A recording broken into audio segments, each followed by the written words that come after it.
estamos como siempre, pero a lo superlativo, porque nos hace un gran honor, un gran autor estar con nosotros. Me refiero a Luciano Damián Laissé.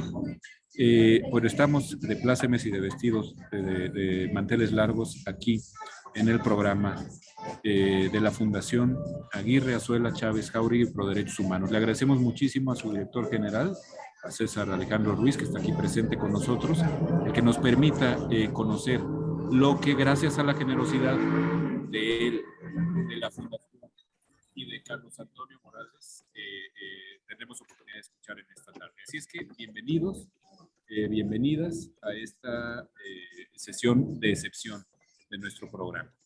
Y bueno, me voy a permitir presentar a Carlos Antonio Morales Evadúa, que es un amigo entrañable de este programa, de la Fundación del Aula Tiempo de Derechos, y que es licenciado en Derecho por el Instituto de Estudios Superiores de su natal Chiapas. Cuenta con estudios de posgrado en Derecho Constitucional por la Universidad de Salamanca. No hay otra universidad que dé tan buenos estudios, así es que qué mejor que darle la bienvenida salmantina, y con el máster en la protección constitucional y en el sistema interamericano de los derechos fundamentales por el Instituto de Investigaciones Jurídicas de nuestra Universidad Nacional y la Universidad Complutense de Madrid. Ha sido un destacado servidor público tanto a nivel federal como local. Y pues Carlos, si nos haces favor, así como nos conseguiste a nuestro conferencista de hoy, insisto, de excepción, de presentar al querido doctor Luciano, te lo vamos a agradecer muchísimo. Gracias otra vez a la Fundación. Un abrazo muy grande a César Ruiz y a mi tocayo Rafa Barba, que está ahí en los controles. Adelante, por favor, Carlos. Con mucho gusto. Bueno, Luciano Damián Laissé es doctor en Derecho por la Universidad Austral de Argentina, con la calificación summa cum laude por unanimidad. Es abogado por la Universidad de Buenos Aires. Es investigador asistente del SIC-CONICET desde febrero de 2020 a la fecha. Ha publicado el libro, es autor del libro El poder de los conceptos, convenciones semánticas y objetividad referencial en la interpretación constitucional originalista, que es justo el tema del que hoy nos va a charlar. Coeditor de un libro, Estado de Derecho, Teoría del Derecho e Interpretación Jurídica, publicado en Argentina. Autor de 33 artículos publicados en revistas científicas e indexadas de Argentina, Chile, Colombia, España, México, Perú, Cuba, Bolivia, Venezuela, Uruguay y Brasil, sobre temas de su especialidad, que son interpretación constitucional, interpretación jurídica y derecho penal. En su actividad docente ha sido profesor adjunto de Historia del Derecho y de Derecho Constitucional en la Escuela de Derecho Universidad Nacional de Chilecito, exprofesor asociado de tiempo completo del Departamento de Teoría Jurídica y de la Constitución de la Facultad de Derecho y Ciencias Políticas de la Universidad de La Sabana en Colombia, ex jefe de trabajos prácticos de Teoría General del Derecho en la Facultad de Derecho de la Universidad de Buenos Aires. Es profesor invitado en la Maestría de Derechos Humanos y Justicia Constitucional en la Facultad de Derecho de la Universidad Mayor de San Andrés en Bolivia. Profesor invitado de la especialización de Derecho Constitucional en la Facultad de Humanidades de la Universidad de Magdalena, Santa Marta, Colombia. Y ha sido profesor visitante de Filosofía del Derecho y Metodología de la Investigación en el doctorado en Derecho de la Universidad Austral y de Ética Pública en la Universidad Nacional de La Pampa, en Argentina. Conferencista y panelista en eventos organizados por distintas universidades de Argentina, Bolivia y Colombia. Y bueno, actualmente también desempeña una labor docente en una universidad del Perú. Y bueno, me da muchísimo gusto darle la palabra a Luciano Laissé. Adelante, Luciano. Bueno, muchas gracias. Muchas gracias, muchachos. Excesivos títulos, pero bueno. De vez en cuando es lindo lucir todo el uniforme con todas las galardones, entre comillas. Y bueno, cuestión. Y bueno, vieron que no soy tan grande, ¿no? A veces ven mi currículum y la gente se piensa que soy un poco viejo. Y bueno, cada vez peino más canas, pero no es tanto el caso todavía, ¿no? Y para peor, las canas se me crecen en los pelos, pero la barba está medio naranjada, soy como una cosa tricolor, como si fuera un beagle. Bueno, los años pasan, los años nos pasan. Y bueno, todo esto, toda mi carrera, digamos, se impulsó significativamente, bueno, cuando obtuve mi beca de doctorado para hacer un doctorado en Derecho en la Universidad Austral, y lo cual me implicó una decisión que en su momento fue difícil, dejar de hacer el que estaba haciendo en Ciencias Políticas en la Católica Argentina. Y bueno, ¿por qué cuento toda esta cosa biográfica? Porque en ese doctorado, mi directora de tesis, tuvo un codirector, pero la que tenía la voz última era mi directora. Un día me agarró y bueno, me dijo, Luciano, vas a hacer una tesis sobre semántica jurídica, ¿no? Y me dio mucha vergüenza decirle que no tenía ni idea de lo que estaba hablando en cuanto a semántica. E hice lo que hace todo abogado ligeramente astuto, que ¿qué hacemos los abogados cuando nos llega un caso en el cual no tenemos ni la más pálida idea cómo arrancar? ¿Qué hacemos? Además de, por supuesto, buscar en Google inmediatamente alguna punta de arranque, ¿no? Un diccionario jurídico, a ver que nos dice qué corno es, eh, una cosa que nos suena un poco extraña, ¿no?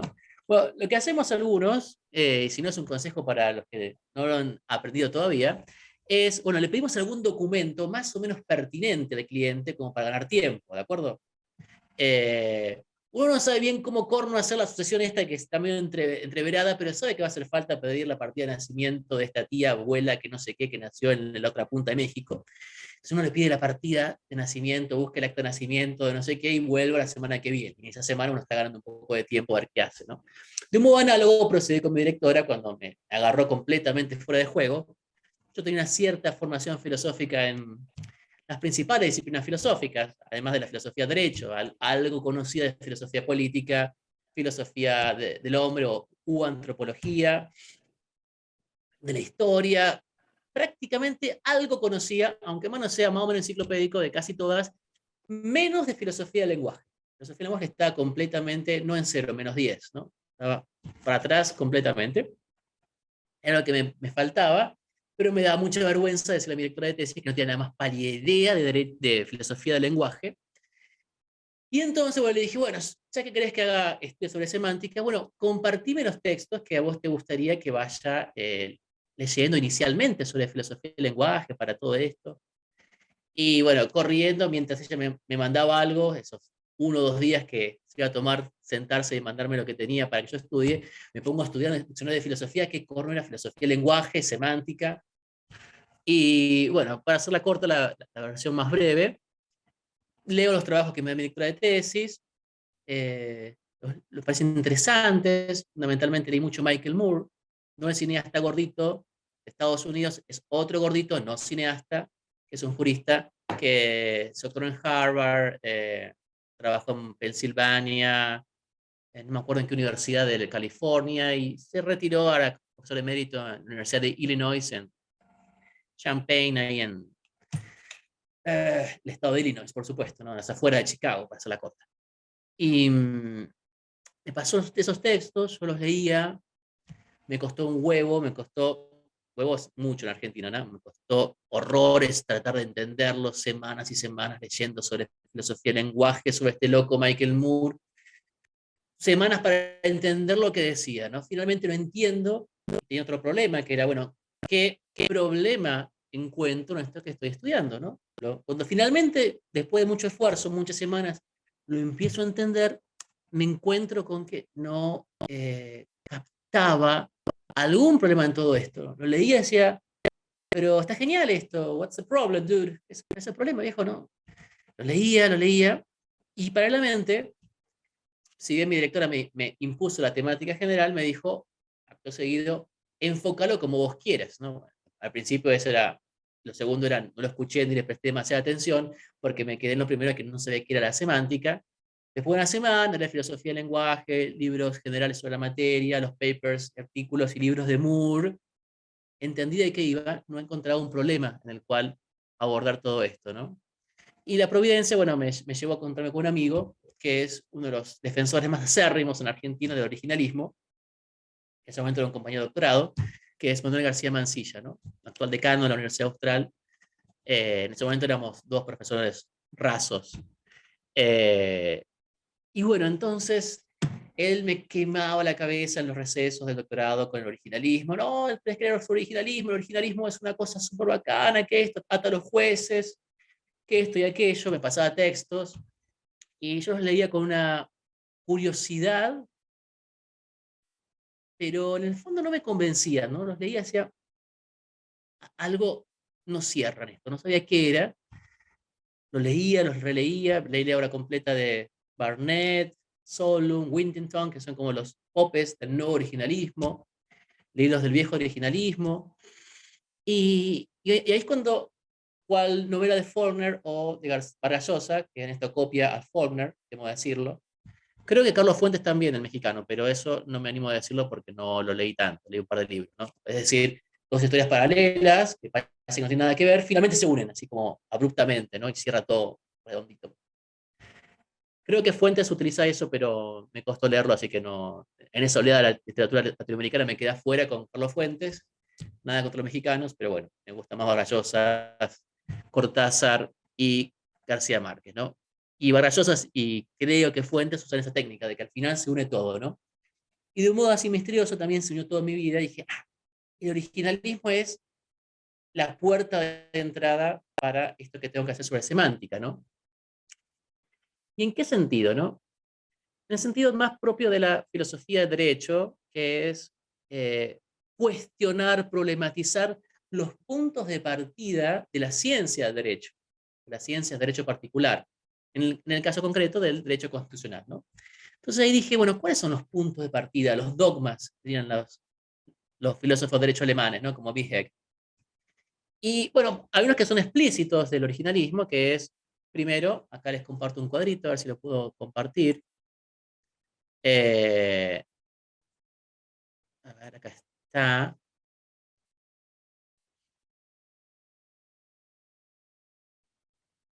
Acá está. Que el significado público, no está exactamente acá, pero es fácil, esto ya lo recuerdo. Que el significado público de la Constitución es el que nos obliga, o sea, ¿qué es lo que significa una norma, o mejor dicho, una disposición constitucional? Bueno, significa lo que significaba en la época en que esto fue adoptado. Con lo cual, después surgen las dos grandes clases de originalismo, que es un originalismo de intenciones, que lo que propone es conocer ese significado original a través de las intenciones del constituyente, típicamente a través de leer diarios de debates en las convenciones constituyentes, ratificadoras, o que redactaban la constitución, según corresponda. Esa es una vertiente del originalismo, ¿no? El originalismo intencionalista, si ustedes quieren, que dice, ese significado original lo conocemos a través de las intenciones del constituyente o el ratificador, según corresponda, ¿no?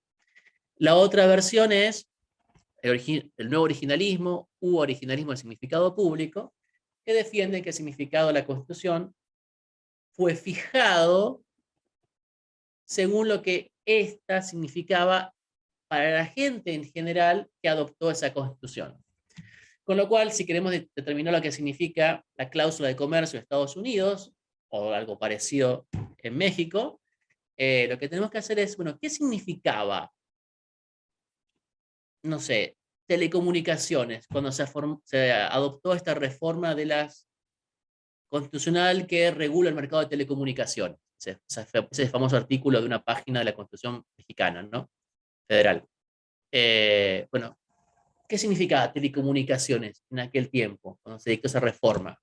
O bien el texto originario de la Constitución contiene X artículo. ¿Qué significaba para la gente en general? No solamente para los que debatieron la Constitución, sea ratificándola o redactándola. ¿Qué significaba cuando uno agarraba un diario y abría? ¿Cuál es el diario tan más frecuente de México que me olvidé ahora?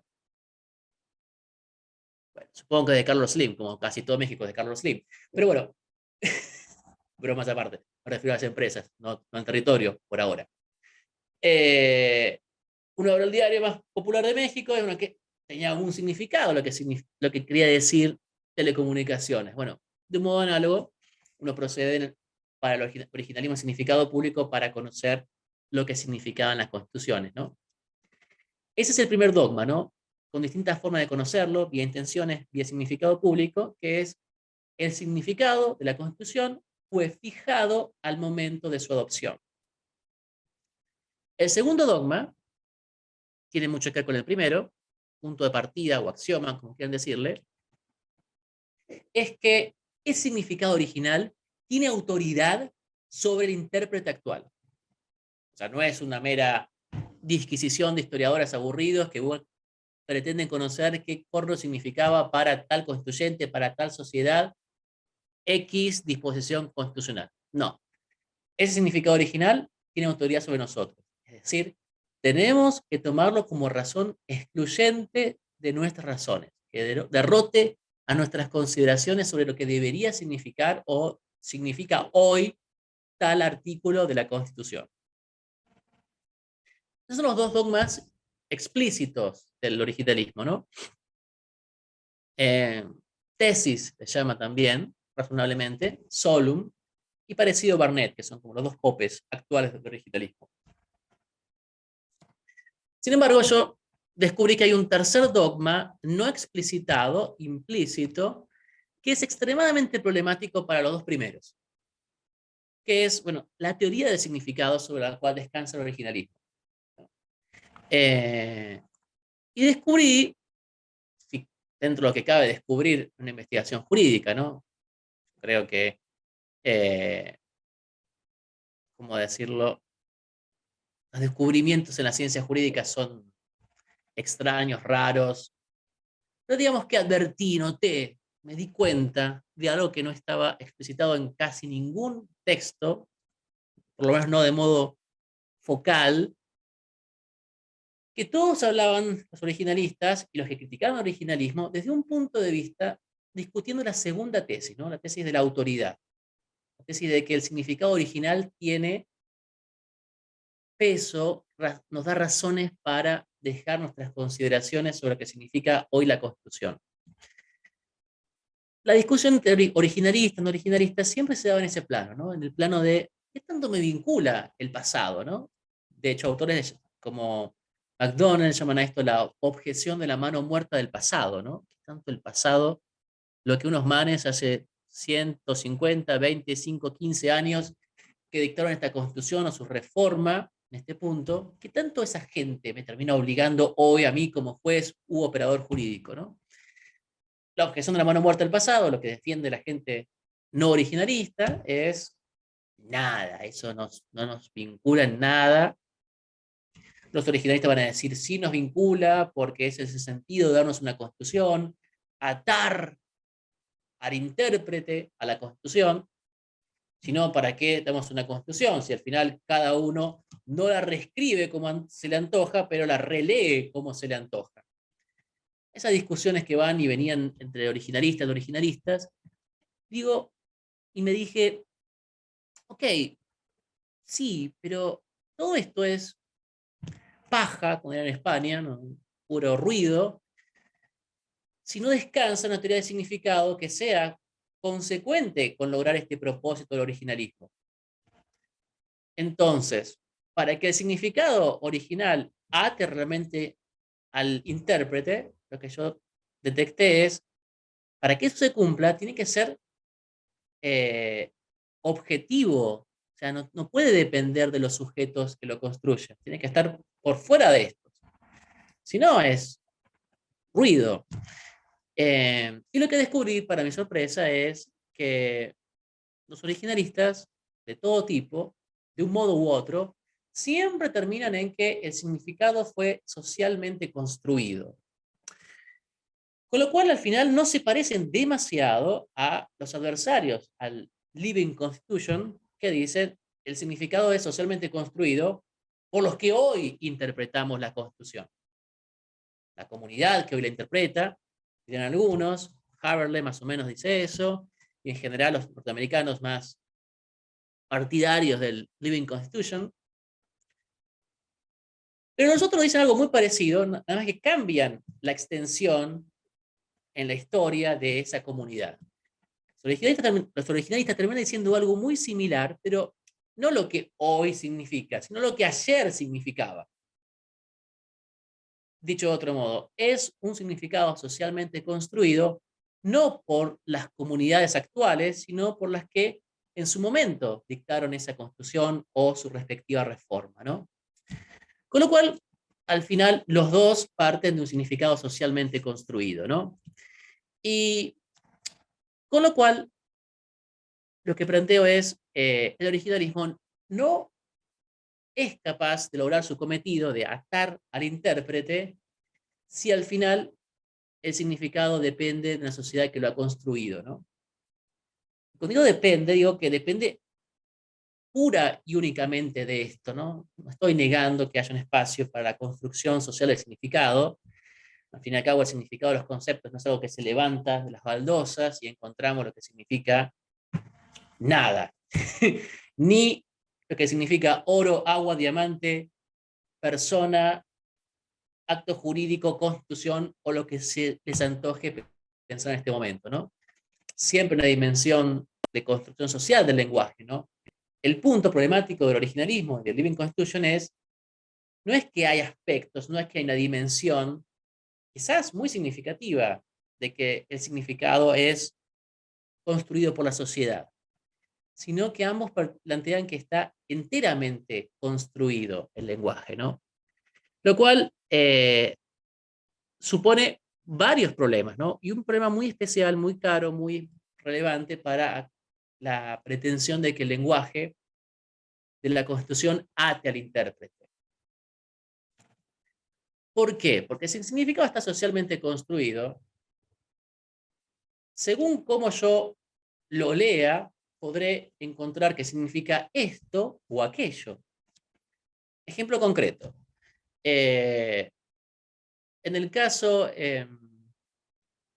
Heller, uno muy conocido, uno de los grandes casos de Estados Unidos, de la Corte de Estados Unidos, cuando aplica el originalismo para tanto el voto de la minoría como de la mayoría, para llegar a sostener que la segunda enmienda, creo que es, me confundo el número, la que plantea el derecho a poseer y portar armas, es aplicable a cualquier arma, a cualquier ciudadano. Segunda, ¿no? Sí, me confundo. En Heller, la Corte especifica, establece precedente, el holding de los gringos, de que eso no es algo que solamente rige en tiempos de guerra, como plantea Lisa Simpson a su padre en ese capítulo tan memorable, no es solamente para evitar que la reina de Inglaterra entre en nuestras casas y nos ordene lo que quieras, como dice Homero a Lisa, ¿no? No es solamente para eso, sino que es para cualquier ciudadano. De hecho, el que lo planteó fue un oficial de policía que pidió registrar una segunda arma, no una reglamentaria, una adicional, y su jefe se lo negó. Entonces, ahí comienza todo el recorrido hasta la Corte Suprema. En ese caso, todos fueron originalistas, minoría y mayoría. Unos de intenciones, otros de significado público, y establecieron que bueno, el significado público de arma no era solamente arma de guerra, sino cualquier dispositivo útil para defenderte militarmente, o en tu caso, lo que vos quieras. Y desde una clave estrictamente originalista, no una clave no originalista, bueno, esa lectura es viable, como también la contraria, lo que indagué históricamente cuando me metí en diversos libros sobre lo que significaba arma en aquel tiempo, diccionarios y demás. Ciertamente no había distinción entre armas de uso, si quieren ustedes, militar y uso personal en aquel tiempo. Pero indagando, en la época de la Segunda Enmienda, tampoco existían armas de fuego de uso doméstico. ¿Siguen? Lo único que existía, más o menos similar, era el mosquete. El revólver se inventó mucho después, en 1820, si mal no estoy, 1815. Lo tengo en mi libro por ahí anotado. Cuestión que se inventó, ni hablar que se patentó, ni se empezó a distribuir, se inventó el revólver mucho después de la Segunda Enmienda, ¿no? Entonces uno podría argumentar también que las armas a las que se refiere la Segunda Enmienda no se distinguían de otras porque no eran sino militares. ¿Me explico? Eran sino militares. Las armas no podían ser sino de uso militar cuando se referían a arms en la Segunda Enmienda, porque no existían armas de fuego de uso privado. Y el derecho a poseer un cuchillo no tiene sentido, digamos, pragmático, ¿no? Sí, todos podemos tener un cuchillo y usarlo para matar a alguien. Obviamente las armas se refieren a las armas que, a mi modo de ver, de uso militar, ¿no? O sea, Lisa Simpson tiene razón en esa escena de Los Simpsons. La Segunda Enmienda se refiere a armas de uso militar. por la sencilla razón de que no existían armas de fuego en el contexto de la época en que se dictó la segunda enmienda. El revólver se inventó entre, si mal no recuerdo, 20 o 15 años después. Incluso el primer revólver que se inventó tampoco fue muy exitoso comercialmente. Recién fue exitoso unos 15 años después del primer revólver que se inventó. Con otras palabras, lo que pasó con la historia del revólver es análogo a lo que pasó con la historia del beta y el VHS. No sé si conocen, los que somos un poco más viejos. Primero, la primera videocinta fue el beta, que era muy buena, no sé qué, pero no tuvo éxito comercial.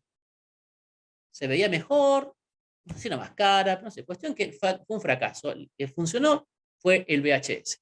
Del mismo modo, los revólveres se inventaron en 1815, fue una cosa medio de nicho, no fue muy exitosa la comercialización, no el producto.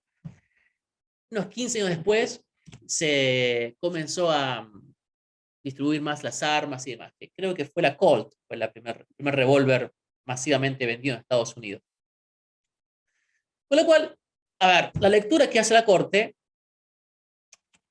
es plausible, digamos, no digo que sea insensata, me parece que no es la más plausible, desde el canon originalista, digo, ¿no? Esa lectura puede ser plausible, porque es cierto que no hay distinción entre armas en aquella época. Uno diría, falta aclarar porque no había otras armas posibles, pero bueno. Y también es verosímil las que yo les comparto. A ver, no hay distinción de armas porque no había otra arma posible. Y cuando uno ve el contexto histórico de que estaba Estados Unidos, la joven confederación, amenazada por todos lados, ingleses y franceses al norte, en Canadá, los españoles al sur, los franceses en Luisiana, y donde no, comanches, indios, porque fuera aborígenes o los originarios, como le guste más. En ese contexto histórico, de amenazas en todos los frentes, de que la revolución norteamericana estaba todavía verde, es que se garantiza un derecho a formar una milicia ciudadana. Uno lo puede ver así. La lectura de la Corte no es implausible. Entonces, ¿de qué sirve el originalismo?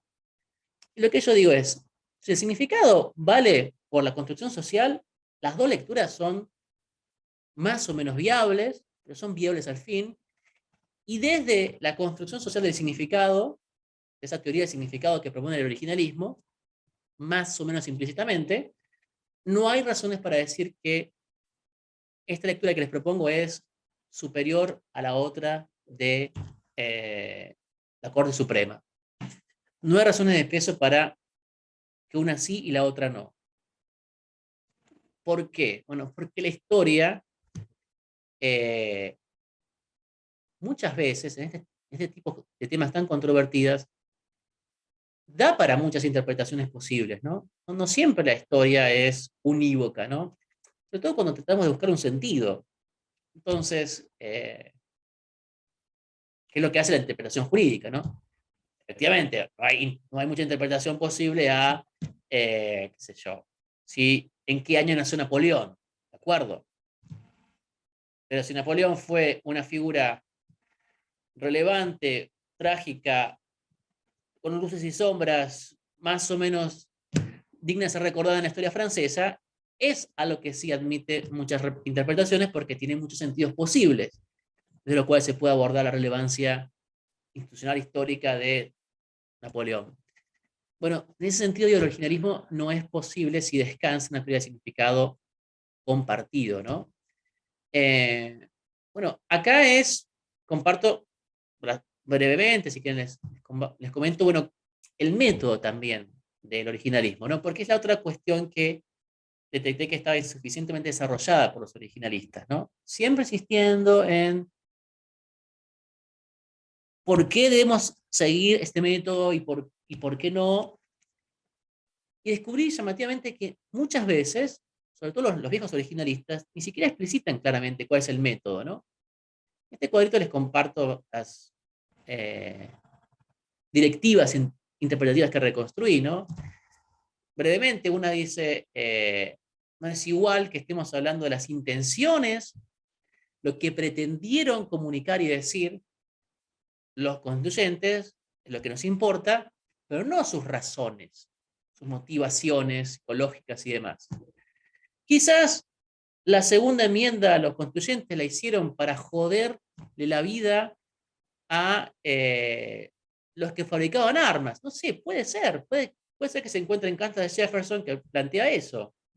Y eso no cambia nada del significado original de la segunda enmienda, ¿no? Del mismo modo, uno puede detectar en cartas que el presidente entonces de México introdujo esa reforma de las telecomunicaciones porque tenía un negociado corrupto con las corporaciones de Carlos Slim. Ponele que lo encontremos esa carta. No creo, pero ponele que la encontremos. Los originalistas van a decir en ese sentido, bueno, eso me medida de las motivaciones de esta reforma que estableció ese régimen de telecomunicaciones, pero no me dice nada sobre lo que pretendió significar, lo que quiso decir al usar este lenguaje el constituyente y plasmarlo en esta reforma constitucional. Después los originalistas distinguen, bueno, mira, todo esto no es igual cuando tenemos que echar luz en algo que es vago, es decir, indeterminado, no es igual cuando estamos frente a algo que es ambiguo, es decir, que tiene dos o más significados, y menos aún cuando el significado del lenguaje es claro. Entonces, no se explica todo esto igual a, no sé, interpretar qué significan los 35 años de edad para ser senador, a una cláusula que es ambigua, es decir, que tiene dos significados o más, violencia doméstica. Uno lee la Constitución estadounidense, ¿qué significa violencia doméstica? Johnny pegándole a Sammy por la cabeza una sartén, no, no es eso, violencia doméstica, es un significado posible, hoy significa eso, pero violencia doméstica era lo que hoy diríamos en América Latina en derecho constitucional, conmoción interior, desorden de la seguridad ciudadana.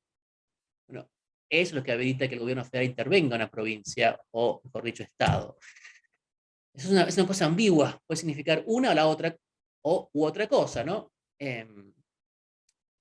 Y bueno, y por último, en el originalismo de significado de intenciones, uno puede conocer todo esto, en el caso estadounidense, vía lo que ratificaron la Constitución o vía de los que redactaron la Constitución. El originalismo de significado público es un poquito más sofisticado, y acá la única distinción sobre la cual me voy a detener unos minutitos es importantísima, es una cosa es interpretar, otra cosa es construir la Constitución. Interpretar es desentrañar lo que significan las disposiciones constitucionales. Construir la Constitución es, a partir del significado que interpretamos, especificar cómo vamos a implementarlo. Entonces, por ejemplo, el carácter definitivo del Judicial Review en Estados Unidos no es algo que sale de interpretar la Constitución, sino que es una construcción que se formula, dice por ejemplo Barnett, a partir de interpretar lo que significan los poderes o atribuciones de la rama judicial.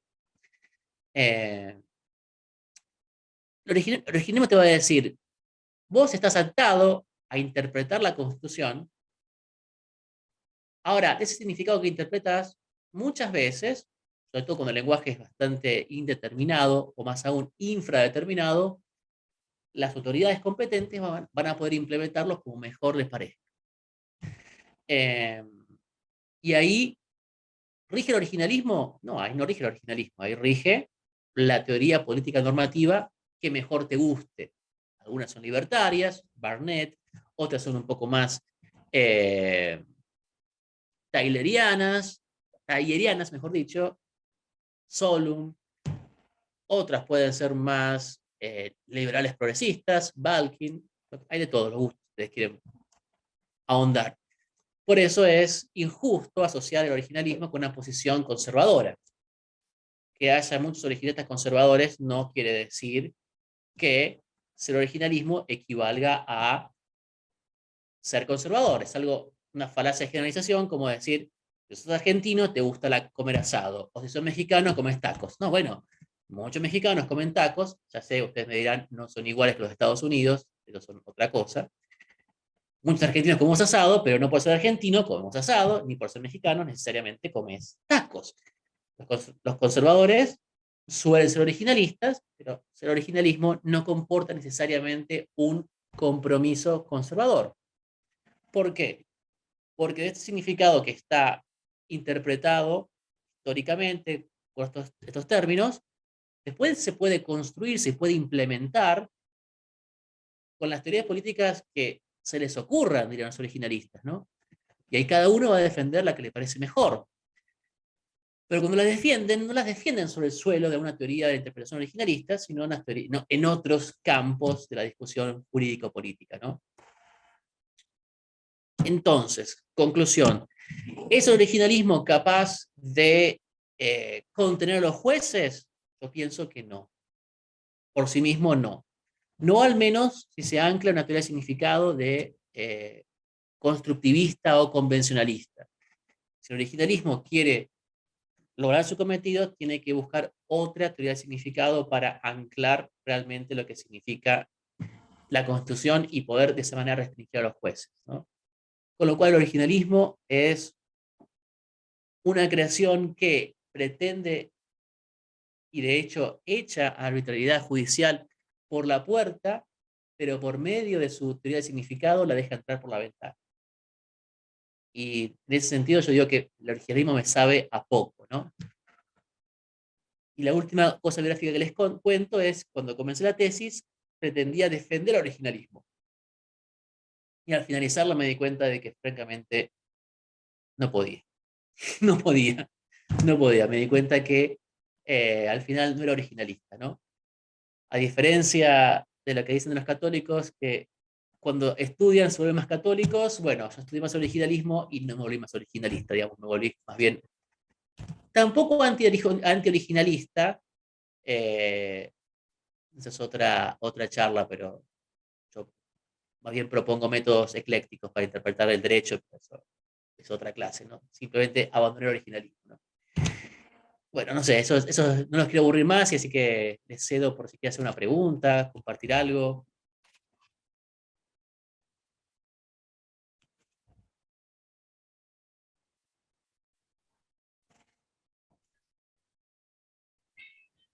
Pues sí, la verdad es que ha sido, querido doctor, un paseo memorable sobre estas cosas de las que reflexiona uno muy poco, ¿no?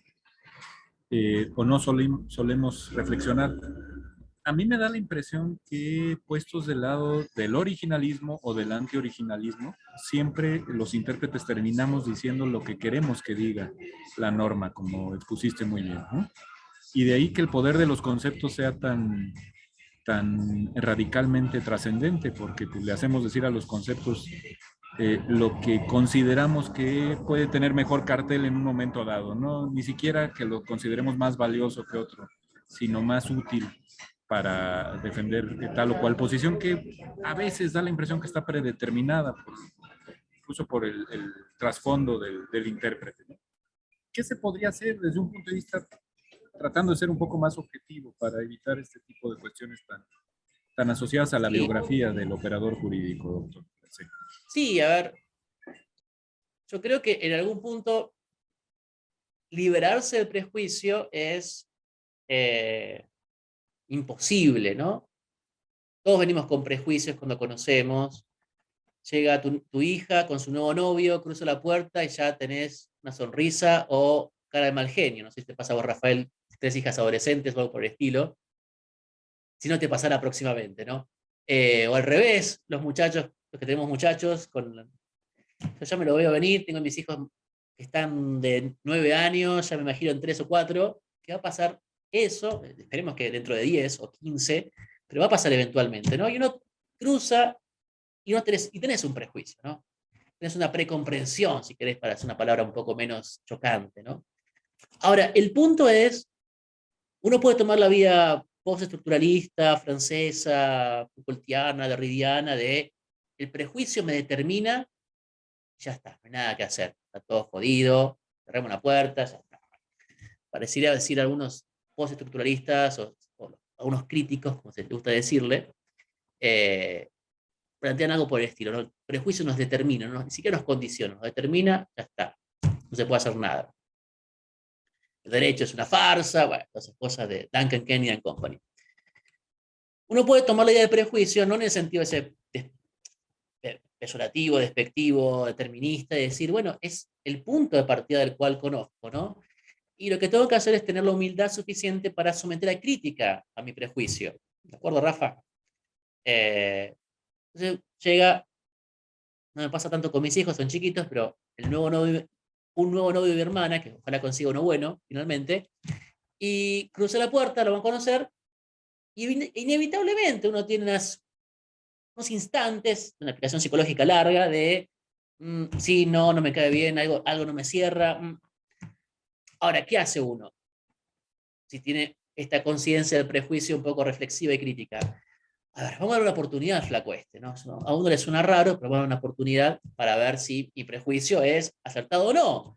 Entonces, si yo pienso que es medio vago, porque su talante medio desparpajado me hace sospechar que es un poco vago, le digo, che, flaco, ¿qué haces? ¿A qué te dedicas? Y demás. Y resulta que es un agente de bolsa, pero es un poco roñoso para vestirse. Bueno, qué sé yo, tendrá algo o no, o por ahí uno se encuentra con que esta anécdota, digamos, no jurídica se puede trasladar fácilmente al mundo judicial, ¿no? ¿Qué hace el operador jurídico frente a eso? Bueno, puede tener un prejuicio de que, no sé, las armas son un mal para el país, trayendo la segunda enmienda, ¿no? Las armas las carga el diablo, para hacer las cosas, ¿no? Metafóricamente, no tanto en el sentido religioso. Y entonces, bueno, ahora uno tiene que tener suficiente humildad para decir, bueno, para mí no es conforme a la Constitución que se pueda usar armas tan libremente. No puede arrancar con ese punto de partida, ¿no? Pero decir, bueno, voy a someter a crítica a esto. Quizás, lamentablemente, nuestra Constitución sí lo permite. ¿Me siguen con la metáfora que estoy ilustrando? Y de los materiales y demás. Con lo cual, lo primero que hay que hacer para mejorar la justicia, sobre todo al momento de seleccionar jueces, o escogerlos en nuestra comunidad, o intervenir en los procesos de selección, es pedirles algo que no siempre insistimos lo suficiente, creo yo, ¿no? Solemos insistir con cosas que son entre obvias y, y triviales, depende. Obvias, que sepan bien derecho, por supuesto, que tienen que saber bien derecho los jueces, parece casi redundante. Pero bueno, en todo caso, hay que ver bien cómo corroboramos que saben bien derecho. Es otra cosa, ¿no? La competencia técnica. Pero cuando dicen, no, tenemos que evaluar si los jueces saben bien derecho. Y sí, y sí. Si vas a contratar un carpintero, tenés que evaluar que sea un buen carpintero, que sepa carpintería. Eso me parece un poco obvio. Si podemos, que no sea fácil de detectar cuándo saben y cuándo no, cuál es una buena prueba de conocimiento, es otro rollo. Ahora, de las cosas que menos se examinan al seleccionar jueces es precisamente eso, la humildad. Pero la humildad no en el sentido de que no sea un fanfarrón como somos los argentinos. No, no me refiero a eso. No me refiero a la fanfarronería, a la petulancia. Que podrán ser, si quieren ustedes, indicadores de falta de humildad, ¿no? Me refiero al hecho de ser consciente, primero, de que uno se puede equivocar. De que uno puede pensar X y resulta que no X al tiempo de conocer y transitar el proceso, ¿no? A eso me refiero con humildad, ¿no? Me refiero a la posibilidad de reconocer la falibilidad de nuestro conocimiento, nuestras conclusiones, de nuestros razonamientos. Eso, lamentablemente, no solemos pedir a los jueces, ¿no? Eso por una parte. Y yendo a lo más metodológico, con lo que hay, ¿no? Con reformas posibles, el reto pasa por buscar el significado objetivo de los conceptos. Yo creo que hay un significado de lo que significa arma, al menos a nivel constitucional, que trasciende lo que pretendieron significar los constituyentes o pensaba la sociedad de aquella época. Y ahí viene la importancia de entender, bueno, cuál es la naturaleza de los conceptos en el lenguaje jurídico, cómo son, qué tienen de específico los conceptos cuando son absorbidos por la práctica jurídica. Los conceptos no solamente categorizan la realidad, conceptos jurídicos, quiero decir, o incorporados al mundo del derecho, no solo categorizan la realidad, sino que pretenden realizar alguna clase de bien. Y por bien me refiero a algo que desarrolle la persona humana. Entonces, cuando uno quiere interpretar qué significa arma para la Constitución, no solo hay que buscar el uso social de aquel concepto, sino a ver cuál era el bien que pretendía realizar el constituyente, la sociedad de aquel tiempo, la de ahora, lo que usted quiera. Esto rige para todo método o técnica. ¿Cuál era el bien que se pretendía realizar al introducir este concepto? Entonces, los bienes que uno advierte, por ejemplo, en la segunda enmienda, es paz, seguridad, defensa exterior. Y esos bienes, ¿cómo se realizan mejor? ¿Con esta o aquella interpretación de la Constitución? ¿Con la que permite o con la que prohíbe pedir un arma adicional para registrarla sin más? ¿Se entiende el punto? El reto pasa justamente por eso, por detectar cuáles son los bienes que están detrás de cada concepto. Porque cuando el jurista, de derecho, traemos conceptos a nuestro lenguaje, no lo hacemos simplemente para categorizar la realidad. A veces sí, cuando son distinciones puramente dogmáticas para ordenar el conocimiento jurídico.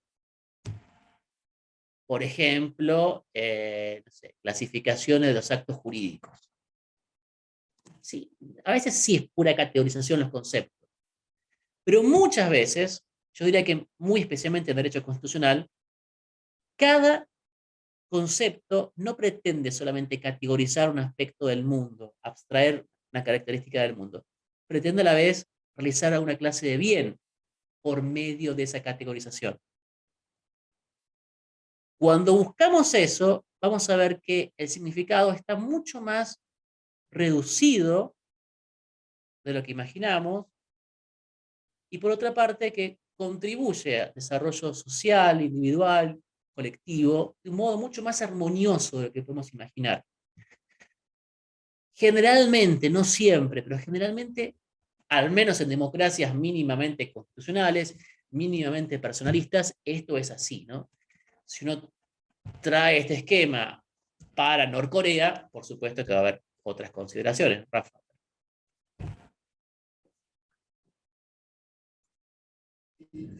Entonces, la verdad, mi querido Luciano, es que hay una cierta objetividad a la hora de determinar cuáles son los bienes jurídicos tutelados, ¿no? Los valores. Sí, Bueno, y por cierta sí, objetividad me refiero a cosas que son medianamente aceptables para todos en un momento dado, en una circunstancia especial. Tampoco quiero hablar de los primeros principios de la razón práctica, que también se podría discutir, ¿no?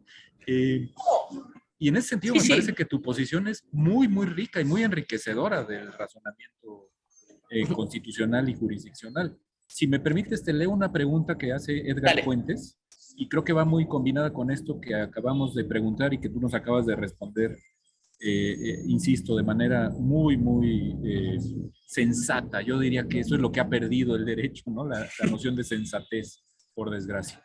Estimado profesor Luciano, primero felicitaciones y muchas gracias. Quería preguntar, ¿cuál cree que es una práctica cuestionable para la interpretación constitucional? ¿Qué ejemplos daría? ¿Qué tribunales? Bueno, ya nos has dado varias, ¿no?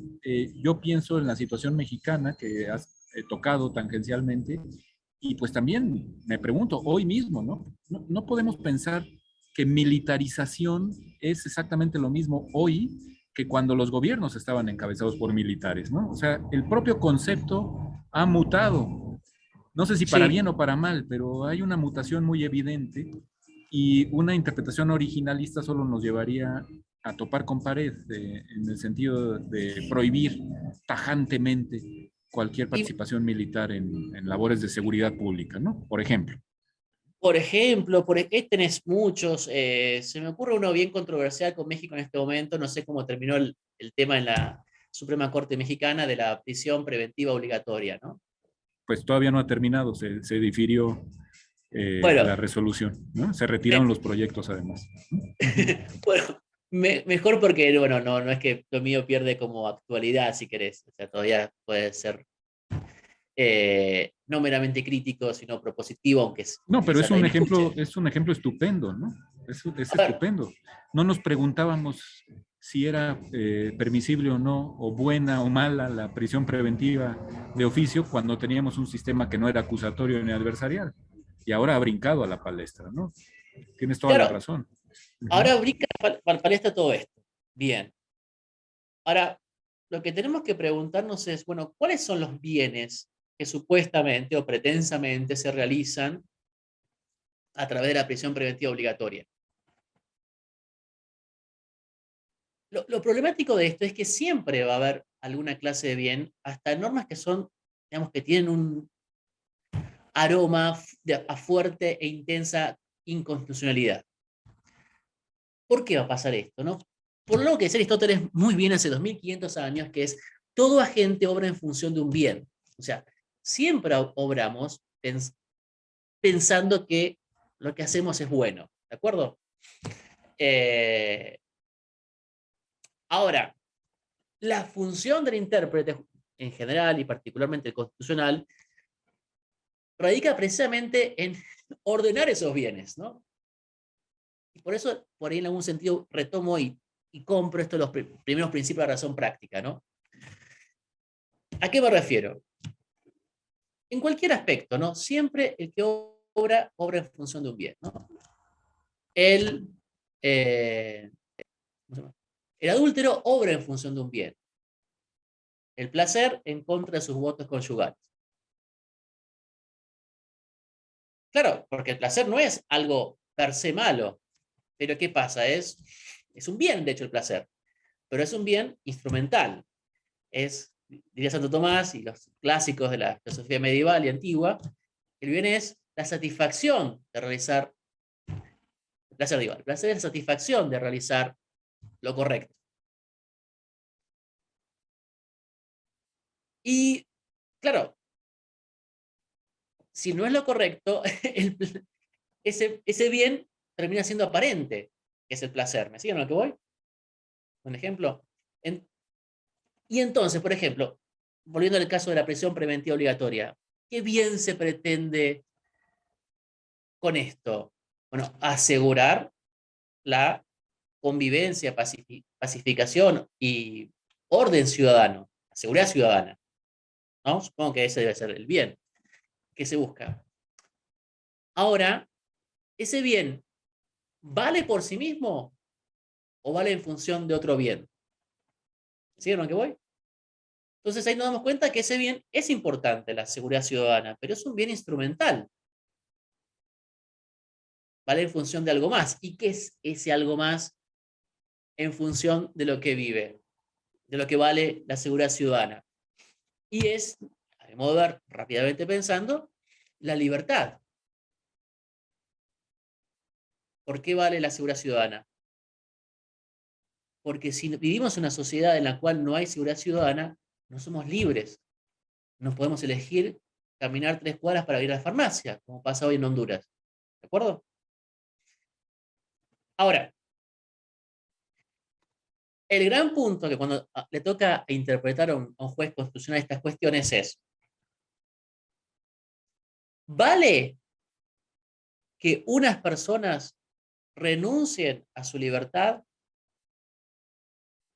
en pos de que todos nos aseguremos cierta seguridad ciudadana? ¿Sí a lo que voy? Es análogo a esa novela de Huxley que una chica es la que justifica, no, perdón, hay una niña que sobre ella carga todo el dolor del mundo. No, tiene cierta reminiscencia cristiana, si ustedes quieren, ¿no?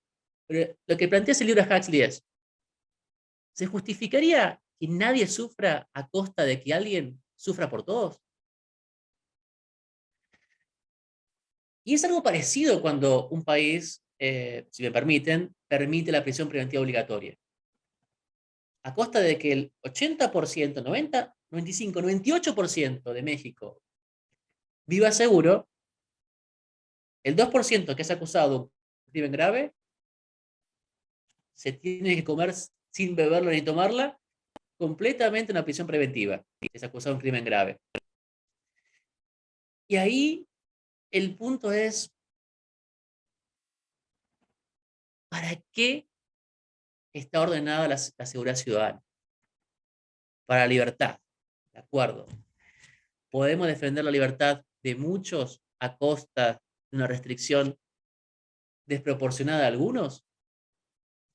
Bueno, yo creo que la mirada de buscar los bienes que están en los conceptos que designan las prácticas constitucionales eh, nos ordena mucho más claramente qué es lo que está en juego y cómo los jueces tienen la tarea ni más ni menos, sobre todo los jueces constitucionales o que ejercen control de constitucionalidad o de convencionalidad, como vos quieras, tienen la gran tarea, Edgar querido, de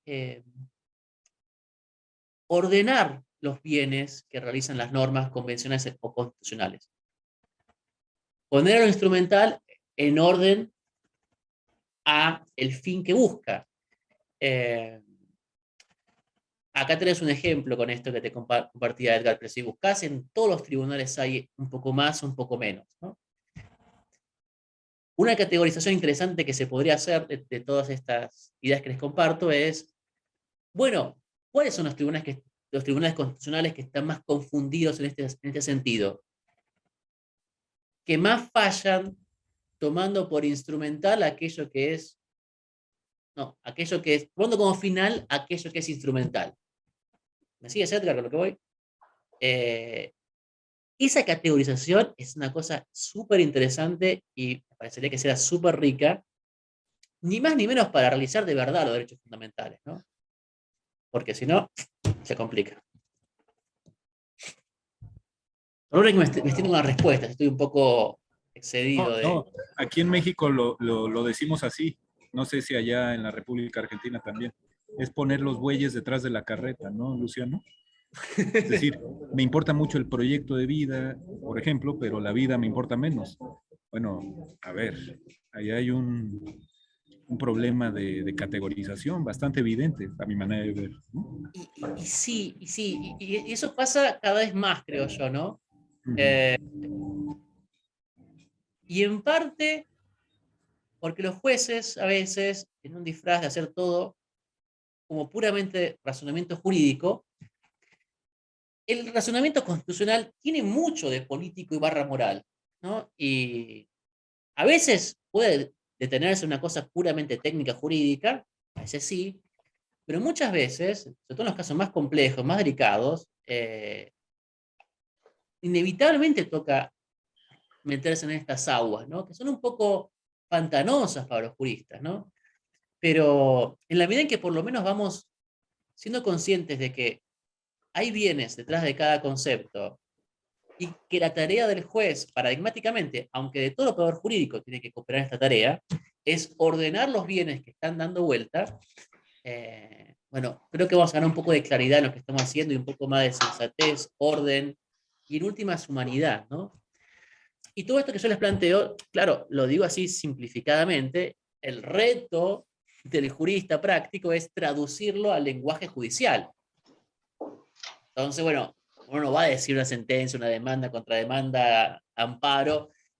No, señor juez, lo que pasa es que usted se olvida que el bien, no lo van a poner tal como lo dije yo, uno lo traduce al lenguaje judicial. Entonces le pone que, no sé, qué sé yo, a ver, que la acción de habeas corpus está orientada a proteger la libertad personal. Bueno, en fin, la buena traducción, diría Habermas, ¿no? Que es lo que hacemos los juristas, ¿no? Pero en este punto, en estos casos, bueno, hay invariablemente una dimensión de profundo razonamiento moral y político, ¿no? La beta jurídica pasa por precisamente trasladar esto al lenguaje de los juristas, ¿no? De modo sincero, no impostado. Y tener la humildad suficiente de cuando no se puede traducir, es porque es algo que ya no es admisible por el derecho. Ya no, que podrá ser, digamos, incorrecto moralmente, pero no por eso antijurídico, ¿no? Por eso, como dice un amigo, no todo lo que no me gusta no es inconstitucional, ¿no? Y yo agrego más aún, y más radicalmente aún. ¿Y sabes qué? No todo lo incorrecto es inconstitucional. ¿Entienden la metáfora? No todo lo incorrecto es inconstitucional. Hay muchas cosas incorrectas que no son inconstitucionales, ¿no? Entonces, esa traducción es decisiva para filtrar hasta dónde puede inmiscuirse el razonamiento moral político en el razonamiento jurídico, ¿no? Porque habrá cosas que son incorrectas, incluso inconvenientes, pero no por eso son inconstitucionales.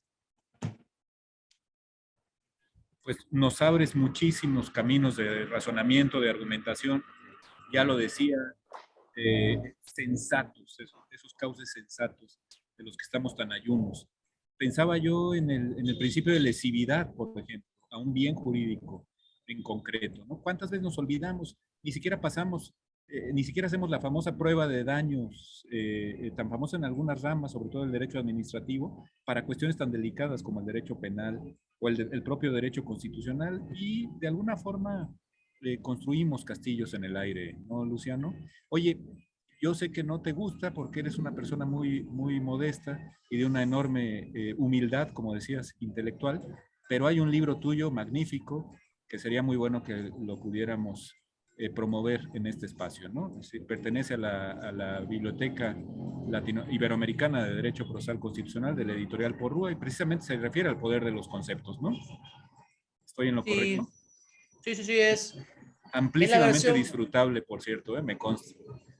bueno, que no recibir insultos por una tesis doctoral publicada ya es una cosa que todo ex doctorando le debe alegrar, ¿no? Eh, que no te insulten ya es una cosa interesante. Que te lean ya es un plus. Y si te No, leen y te bueno, disfrutan ya es algo extraordinario, ¿no? O sea, que se sale de leerte lo es un normal. plus más bien, ¿no? Pero bueno, fue básicamente una versión ayornada, un poco reajustada de mi tesis doctoral, que son otros temas. Eh, pero, ¿cómo decirlo? Que en esencia es lo mismo que mi tesis, pero digamos, con un poco menos de ratas, por una parte, y por otra, con una organización de los capítulos un poco más visualmente, ¿cómo decirlo? Amigable, ¿no? Que pueda navegar por el índice más fácilmente el lector, de manera tal que pueda meterse en todo esto, ¿no? Bueno, te agradezco, fue un trabajo de aún más juventud, eh, seguramente lo haría distinto, ¿no? Pero bueno, hay que ser justos y como decía un amigo, la tesis doctoral es como el traje de la comunión, ¿no? Hoy no te va quizás, pero hay que verse con uno con 12 años tomando la primera comunión, como te quedaba, ¿no? Eh, y que lo vea de tanto en tanto, diga, che, quedó relativamente bien. La verdad que mucho mejor no podía hacer con lo que tenía a mis 32 años.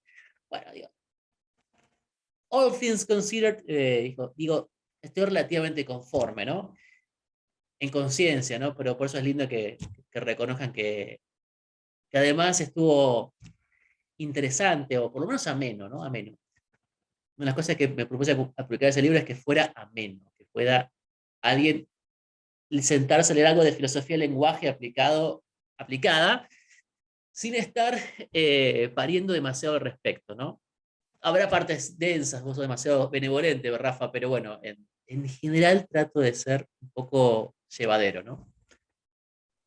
No, y además allá en el cono sur que casi no hay buenas plumas, buenas y disfrutables plumas como la tuya.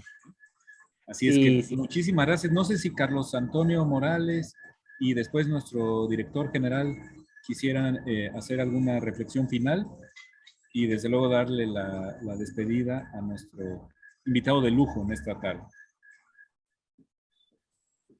Carlos. Sí, gracias, Rafa. Yo solamente agradecer a Luciano que haya aceptado esta charla y que por tu conducto también se haya podido realizar con apoyo de la Fundación.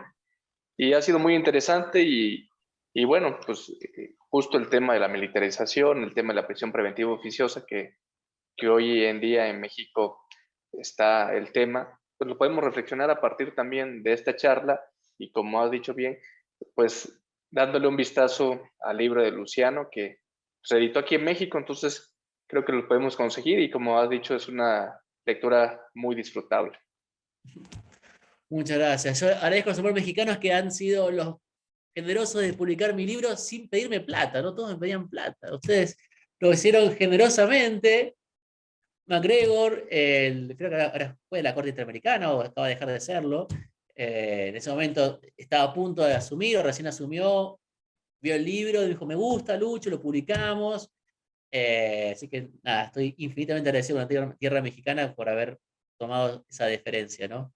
Y sobre todo por no haberme pedido plata, ¿no? Porque eso es relativamente fácil, publicar poniendo plata, ¿no? Porrúa lo hizo con pura generosidad. Le faltó un Tenemos la poco. fortuna de que lo podemos encontrar aquí atrás del Templo Mayor de los aztecas y no tener que ir hasta Recoleta No, ahí al Río de la Plata, ¿no? y pedirlo por A internet hoy es conseguir. casi imposible. Lo único que le reprocho a la gente de Porrúa es que no me corrigió nada de estilo. Tuve que corregirlo todo yo. Así que lo que ustedes vean ahí de aciertos, desaciertos de tipográficos son enteramente mi responsabilidad. Pero siendo que lo hice yo mismo, casi que artesanalmente la corrección, bueno, téngame un poco de misericordia. Bueno, pues nuestro director general. Excelente, Adelante, doctor Ruiz. excelente plática, querido doctor Luciano. Eres además una persona no solo con una claridad y una mente muy poderosa, sino también lo logras hacer bastante entretenido para toda nuestra audiencia y con ejemplos que nos hacen más digerible temas que son por sí mismos complejos. La verdad es que nuestras conferencias están programadas para 1 hora, pero yo no puedo dejar de preguntarte algo, sobre todo tomando en consideración que tenemos algunos jueces y magistrados constitucionales aquí con nosotros en la audiencia. Entonces, yo pensaría, ellos generalmente son bastante prudentes, entonces no hacen preguntas, pero estoy seguro que está pasando por sus cabezas. ¿Cómo debe un juez constitucional abordar la interpretación de los contenidos? ¿Debe permitirse en ocasiones acudir al originalismo? ¿Debe en ocasiones tratar de tener una interpretación más actual? ¿O en un acto de congruencia debe de adoptar una u otra postura y siempre regir sus métodos interpretativos de esa manera? Por ejemplo, yo pensaría, No, si voy a interpretar la Constitución, yo creo que por respeto al constituyente tendría que siempre respetar el contenido que él tenía en su contexto y solo cuando la realidad ya no se empata con esos contenidos, quizás acudir a una interpretación diferente. No sé, ¿no? Esto es un ejemplo. Pero bueno, es la pregunta para ti. Y es emparejada esa, si se permite que a veces acudan al originalismo, a veces no, ¿existen conceptos que por sí mismos deben siempre interpretarse de una manera o todo concepto puede ser interpretado de acuerdo al originalismo o a una interpretación más abierta, más evolutiva? Pensaba, por ejemplo, conceptos, o sea, entiendo lo de armas, quizás el concepto en sí no ha cambiado, sino más bien la realidad aumentó lo que el universo de armas. Pero, por ejemplo, el concepto mujer, el concepto sexo, ¿debieran siempre tener una interpretación, un significado permanente, inmutable, absoluto? ¿O todos esos conceptos deben de adaptarse a la sociedad en la que viven? no, a ver, tremendas preguntas. A ver, tratando de ser lo más conciso que pueda, ¿no? Y a la vez claro y suficiente, lo cual es casi una paradoja imposible de resolver. Pero bueno, respecto al originalismo, bueno, ¿cuándo usar originalismo? ¿Cuándo no? Cuando sea la herramienta que te permita mejor penetrar en los bienes que están detrás de los conceptos en cuestión. Si a veces te sirve, hágale. Si no te sirve, busque otra cosa. Living Constitution, lo que usted quiera. En ese sentido, yo defiendo, como te contaba al pasar, el eclecticismo metodológico, ¿no? Cada uno utilice lo que mejor le parezca en cualquier circunstancia. Como consejo, y un poco lo que digo en mi tesis es, pero en general, cuando estamos propiamente ante una ambigüedad, el originalismo puede ser iluminador. Así que, violencia doméstica, tenemos dudas. ¿Qué se refiere? ¿Violencia de hombre a mujer en una casa, no sé qué, o en una familia? ¿O se refiere a otra cosa? Porque dice, el Estado podrá intervenir ante casos de violencia doméstica. El Estado federal, ¿no? Estados Unidos. A mí me suena como rarísimo, chique. ¿Qué onda en un país tan federal que no puede intervenir para acá si no hay Estado federal, pero sí cuando Johnny le pega a Sammy. O sea, bueno, en ese tipo de casos de ambigüedades, el originalismo tiene una potencia bastante útil, digamos. En los casos de vaguedades, me parece que es bastante insuficiente, ¿no? Porque a lo sumo va a haber una interpretación que tiene que ser construida, que al final tiene demasiado sabor a poco, ¿no? Eso respecto a lo primero. Conceptos permanentes. Yo creo que no los hay, ninguno que sea puramente permanente, pero tampoco uno que sea puramente evolutivo. Así es, César. Con esto quiero decir, si cambiara radical, sustancialmente un concepto, no podría ser entendido. Sería otra cosa, no sería el mismo concepto. Entonces, hay muchos aspectos del concepto, por ejemplo, sexo, que han cambiado de hace 50 años a ahora. 50 años una cosa más puritana, o un poco más liberal, hedonista, como quieran verlo, ¿no? Hay aspectos del, por ejemplo, para sexo concepto de sexo que han cambiado, ¿no? Pero al tiempo hay realidades permanentes, ¿no? Más que nada, bueno, ¿cuáles son los bienes que se realizan a través del sexo, ¿no? Sus manifestaciones, sus limitaciones, sus armonizaciones con otros bienes, bueno, todo eso va mutando en algún punto, ¿no? Pero, por ejemplo, en un contexto jurídico penal, por ejemplo, un aspecto del bien detrás del concepto sexo va a ser siempre, y siempre lo fue, más allá de las excepciones discutibles que hubo históricamente, un aspecto que siempre centralmente estuvo en todo esto fue del consentimiento de las personas que están involucradas. Hablamos de un contexto jurídico penal, ¿no? Sí, pero yo me refería más bien al concepto de sexo en cuanto a masculino y femenino. Ya, sexo versus género, decís vos. Así es. Sí, porque hoy en Ya. día dicen, bueno, es que parece que sí hay dos sexos, pero hay como 50 géneros. Y lo mismo decía con el concepto de mujer. O sea, tradicionalmente en los últimos, creo que 60.000 años, considerábamos que mujer es una persona de sexo femenino. Hoy en día parece que eso ya no es tan absoluto, al menos en algunas personas. Entonces, es lo que quería preguntarte, si existen, si existen conceptos que bajo ninguna circunstancia la realidad puede cambiar su significado, o si todos se encuentran en permanente evolución. Como poder todo se puede, el tema es las consecuencias de todo eso, ¿no? Con poder podemos redefinir los conceptos como se nos antoje. El tema es si terminamos construyendo conceptos que son difíciles o tienen una inteligibilidad bastante compleja, por no decir medio difícil de tornar plausible, ¿no? Entonces, ¿cuál es un problema que veo con el concepto de género, ¿no? Es tan socialmente construido que uno dice, bueno, ¿cuál es el bien que está detrás de todo esto, ¿no? No discriminar, pareciera que es el bien que está detrás de la distinción entre sexo y género. Bien. Y uno dice, ¿y esa distinción contribuye a la no discriminación?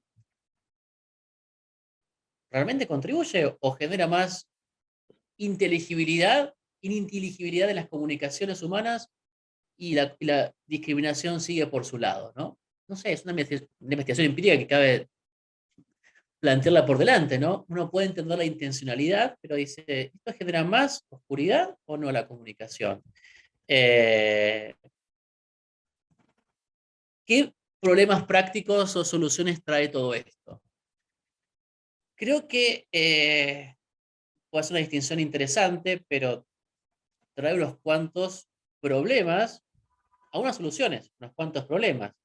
Todo el rollo de las personas que se perciben de un sexo diferente, o sea, son de género femenino, pero son de sexo masculino y hacen desastres en las cárceles, bueno, de mujeres, bueno, Entonces, el gran punto que cuando uno cabe plantearse es, ciertamente va a haber insuficiencias de la distinción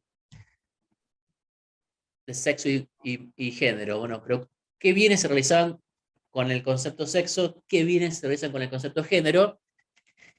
Y quizás, esa es mi opinión, es un tema que estoy estudiando, no es algo definitivo, quizás sea una distinción que no sirva para todo. ¿Sí? ¿A lo que voy? No sirva para algunas cosas, pero no para todas.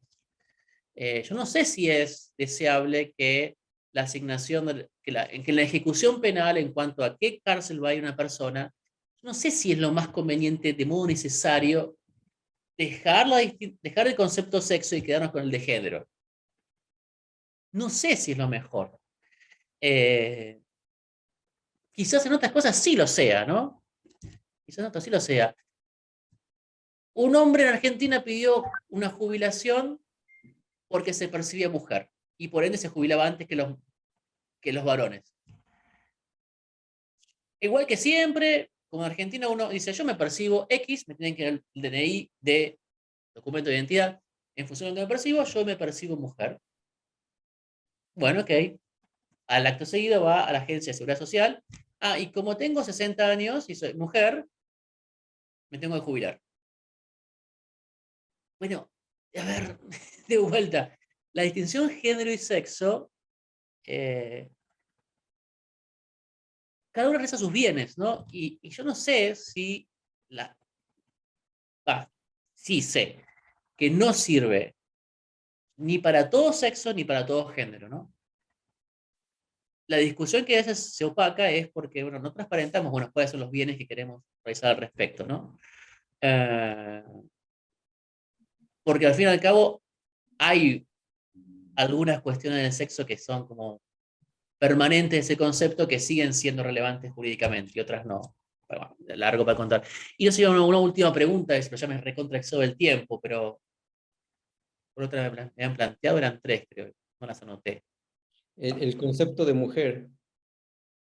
Bueno, eso está subsumido con lo que decía antes, ¿no? Ujú. Eh, sí, yo creo que los conceptos evolucionan, pueden cambiar, tiene una parte permanente y una parte convencional o socialmente construida, ¿no? Entonces, por ejemplo, creo yo que una mujer es y lo mismo hoy, hace 100 y dentro de 100 años, pero habrá aspectos que son distintos.